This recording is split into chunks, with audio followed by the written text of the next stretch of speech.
you can't do everything, and you should really appreciate the things that you do. The things that you do.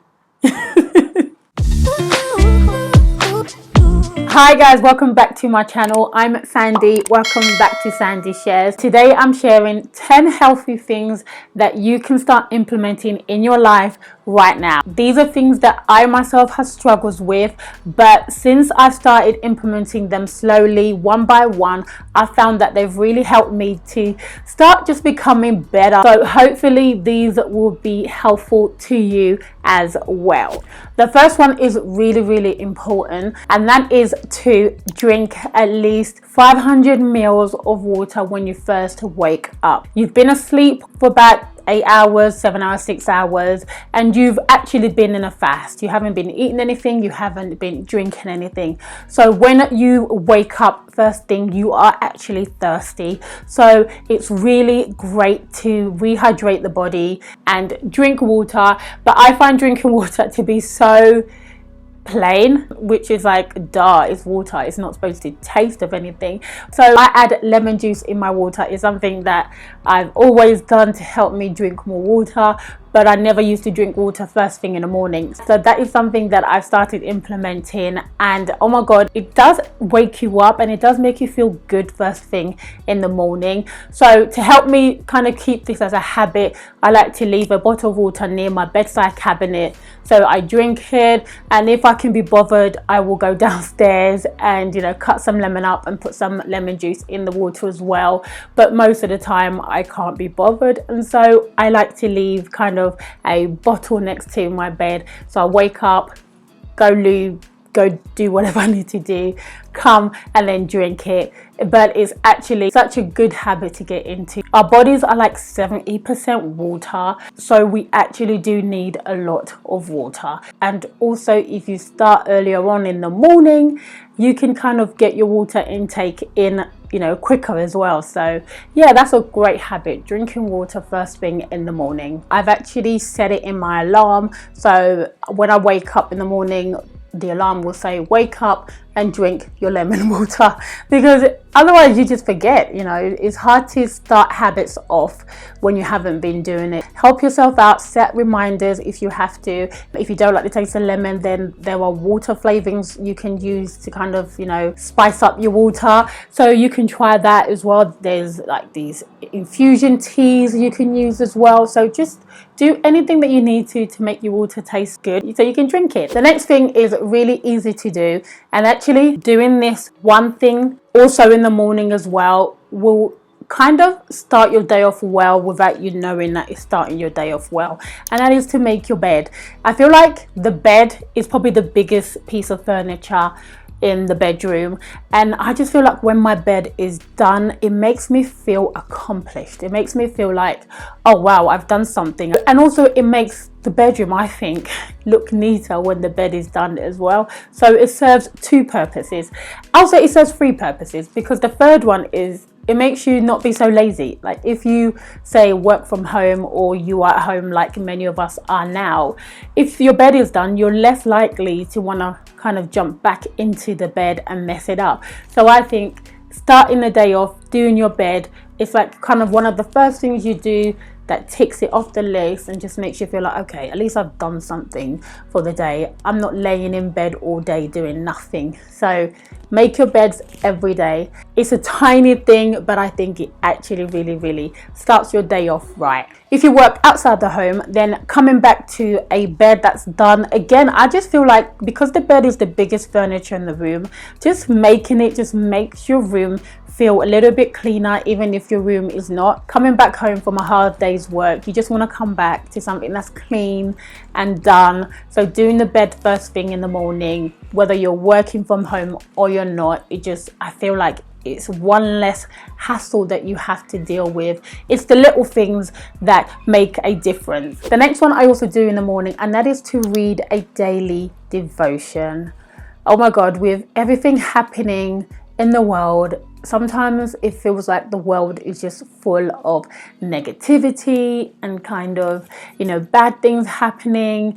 And if you are an empath, or if you're someone who really takes in everything, sometimes that can leave you feeling very down and just not in a great state. So I find just reading a daily devotion or listening to it on like an Alexa app really just uplifts your mood first thing in the morning and gives you kind of a fighting chance, so that no matter what kind of negative things are thrown at you throughout the day, you've started at least in a positive state. And also it helps me focus on the good in the world. You know, like I said, it seems like there's so much negativity in the world, but when I read or listen to a daily devotion, it just makes me feel happier and it makes me feel more optimistic, and that the world is not as bad as it may be. The next one really helps you to start focusing on the progress you are making, and that is to keep an accomplished list. I found that since I started doing this, it makes me appreciate my time more, and it makes me think about all the things that I do. Sometimes we do things and we just don't have any recognition of the things that we actually do and how much we actually get done. So by keeping an accomplishment list, I'm able to look back and go, okay, on this day I accomplished this, accomplished that, accomplished that. Sometimes we have a to-do list, things we have to do, but we don't pay attention to the things that we actually did. And I think striking that balance between what you have to do and what you actually did will actually make you focus on the progress. Maybe you didn't get to finish everything that you wanted to do, but by making a list of things you did do, you're able to see, hold on, I did make progress, I did do this, I did do that. It's not just about ticking things off the list, it's about seeing what can be done with the time you have. Because let's face it, we all live busy lives and it's not easy. I'm a mum of 4, and so I try and get things done. And sometimes when I don't do everything that I set out to do, it can leave me feeling like, oh, I haven't done anything. So by keeping a list of things that I have done, it reminds me of, you know, yeah, I'm doing things, and yeah, I'm making progress, and yeah, that my time is not just spent doing nothing or doing what we sometimes feel is just normal things, normal everyday mundane things. We tend to forget the things that we do, so keeping a list of things that you have done will just help you to kind of just remember that you are one person and that you can't do everything, and that you should really appreciate the things that you do the things that you do. They say that in order to make a habit become a habit, you have to start off small, and then those smaller tasks then build up and become bigger, and then they become habits. So the next one is something that I started to do that really I find helps me to make the next habit more manageable, and that is to read 1 or 2 pages of a book a day. And I'm just talking about 1 or 2 pages. Before, I used to set a 20-minute timer, and I'd be like, I'm going to read for 20 minutes, and I might do it for 1 day, 2 days, 3 days, and then I'll just find that I wouldn't keep up with it. I think I'll start in big, and sometimes you just need to start small. And so reading even 1 or 2 pages a day of a book, I think will add up, and before you know it, you would have read the whole book. Whereas if you give yourself kind of a big task to do, you know, you just think, oh my god, I don't want to do this, it's too much. But if you just take little steps each day, little tiny steps, and then the next day you take another little tiny step, it actually builds up. So I now try to read 1 or 2 pages a day of a book, and I found that actually if I read 1 or 2 pages of a book, I'm able to read more books. So I read 1 or 2 pages of one book, and then it might only take me like a minute or whatever, and then I do another book, 1 or 2 pages, and then I'm able to read a page of 2 or 3 books. And then obviously if I carry that on, I will eventually read more than just that one book. So start off small and just start off by reading 1 or 2 pages a day of a book, and then you'd be surprised how once you get into it, it makes you want to read more and more. I think it also helps if you are reading a book that you actually like. I'm really into personal finance right now, so I'm currently reading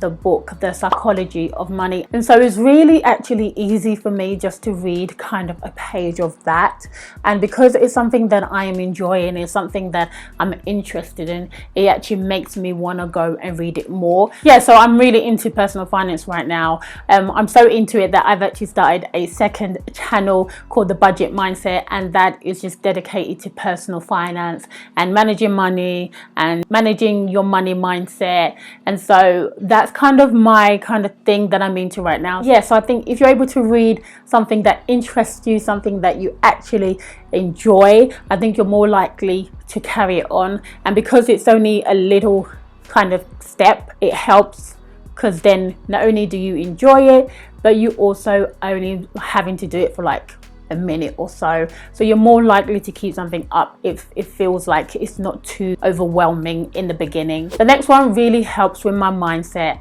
and helping my brain be clearer, and that is to write things down. Oh my God, I'm a mum of 4. So sometimes we feel like we are Superwoman, and sometimes we do have to be Superwoman. But even Superman had a weakness. You know, there comes a point where you just can't hold everything in, and there's sometimes you forget things. So I find writing things down, and not even in a to-do list. You know, you're not writing it down just to do it. Some people call it a brain dump. So just get things onto paper, and then you can figure out, okay, this is an appointment, so I have to set it in a calendar. This is a reminder that I have to post this off. This is a reminder that I've got to do this by this deadline. So it helps your brain to kind of split it into different areas that it has to go into, and it's not just all in your head. Getting things out of your head helps you think clearer.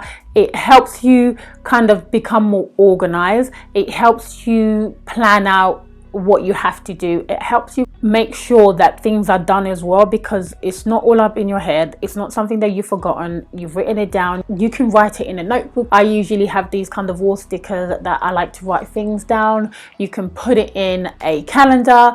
So just get it down somewhere on paper or on an app, just to get it out of your head. And I think it just helps you to think clearer and helps you kind of figure out what next step you have to do to get whatever it is that you've written down get done. The next will really help you out when it comes to organizing, and that is to write important dates and events on a calendar. This is something I've been doing for years, and I find it helps me to stay sane. It helps me to stay organized. It helps me to be less stressed because I know of things coming up. So I put down the school dates, when I have to pay my bills, you know, whatever it is that I need to do, I like to put it down on a calendar, an actual physical calendar that you can probably see there in the background. I also like to put it on my phone, so I put it in my digital calendar as well, and then I set myself a reminder. So I put dates and events into kind of like different places just to help me stay organized and less stressed. You can also put down people's birthdays. I feel like just with the way we now live, you know, everybody's kind of busy doing their own thing, and we sometimes forget people's birthdays. I am guilty of doing that, forgetting people's birthdays, but I just think writing it down, setting reminders will help you not forget things, helps you stay organized, helps you stay less stressed, and just, I think, helps you stay sane. The next one is more of a mindset shift, but I think it has really helped me to better handle situations of conflict and criticism, and that is to not take things so personally. I know that what people are saying to us is usually a reflection of themselves and not us. Now, I'm not talking about never taking what people are saying. If someone is saying something that is constructive, great, take it in, learn from it, see if you can change from it. But I'm just talking about when people are just giving their opinion or something, that sometimes we tend to take things so personal that it clouds our judgment, and it just causes kind of more miscommunications. So I found by not taking things so personally, it helps me to stay more calm. It helps me to not be troubled by everything people say about me, and it helps me actually to take things more constructively and more objectively, if you understand what I mean. And so yeah, just learn to not take things so personally, like it's a personal attack on your character or on you. It's usually just someone's opinion, and opinions are not facts. So if you can keep that in mind, I think it will help you in managing your expectations, managing yourself. The next ones are to do with your finances. The next one is to have a financial vision. What is it that you want to accomplish when it comes to your finances? I think it's really important to have financial goals, because if you don't have goals, you don't know what you're kind of working towards. So it's really important to know how much money you have coming in, how much expenses you have going out. It's really important to see your current financial situation and kind of have a vision of where you want to be in the next year, in the next 3 years, in the next 5 years. So it's really great to set yourself financial goals. Maybe start with 3 that you want to achieve. Do you want to pay off debt? Do you want to save for a rainy day fund? You know, set yourself kind of 3 goals and then review them. You can review them every week, every month, and just see where you're going and are you going towards your goals. I think a really good goal to set is to start saving more. With everything happening this year, it's really taught me that we need cash, and it's good to have cash. You can just start by saving £5, £10 here, there, every kind of week if you get paid every week, or every month if you get paid every month. You can set like £50, £100. I think it's more so getting into that habit of just saving and putting something aside and paying yourself first and not spending everything you have. If you can set yourself up financially, that's just going to help you. So a tip I have for you is to go into your bank account and set up a standing order to have money taken probably on the first day or the next day you get paid, and then have it sent to another account, but have it set up automatically, because then you don't have to deal with it. All you have to do is just log into your account, check that there's money there and that the money's been taken. So that's what I found, setting things up automatically has really helped me save more, and it's a great habit to get into. If you like that tip, then check out my new YouTube channel called The Budget Mindset. That's all about budgeting and personal finance and money mindset, and yeah, you can get more tips on managing money there if you want more. The next one is as equally important as the previous one, and that is to set life goals. I think many of us go through life, I'm not going to say wandering through life, but many of us go through life thinking that we don't have control of our lives. And yes, sometimes you can't control things that happen to you, that is true, but you can control the way you react to them. Where do you see yourself in a year's time? So this time next year, where do you see yourself? Where do you see yourself in 3 years time, 5 years time? I feel like if you don't have a vision, like I said, you won't have something to work towards. What do you want to achieve today? What do you want to achieve this week, this month, this year? It's really important to set daily goals for yourself, as well as weekly, monthly and yearly, because I feel like if we can get clear on what we want, and then if we can write it down and then review it regularly. So what is it that you want to do? Is it learn a new language? Do you want to lose the the 20 pounds that you've been trying to lose for the last 10 years? Do you want to buy a home? Do you want to buy a car? Do you want to read 1 book a month? Whatever it is, it's really important to set these life goals, write them down, and then Keep looking at them daily. Keep asking yourselves this: are these things that I'm doing daily moving me closer to my life goals, what it is that I want to accomplish in life? I just feel like once we start aligning the way we are living with what we actually want, we become happier people. So set some life goals, write them down. You can write them in a journal, you can write them in a notebook, you can write them in an app, and just look at them every single day. So those were my 10 healthy habits to start now. Hopefully you found one or two that you would like to start doing. Comment down below any ones that you have or any habits that you have started, and if you enjoyed the video or at least you found one or two habits helpful, then give this video a thumbs up. Don't forget to subscribe as well for more videos like this. Once again, thanks for watching, and I will see you soon on my next video. Bye. The next one really helps you to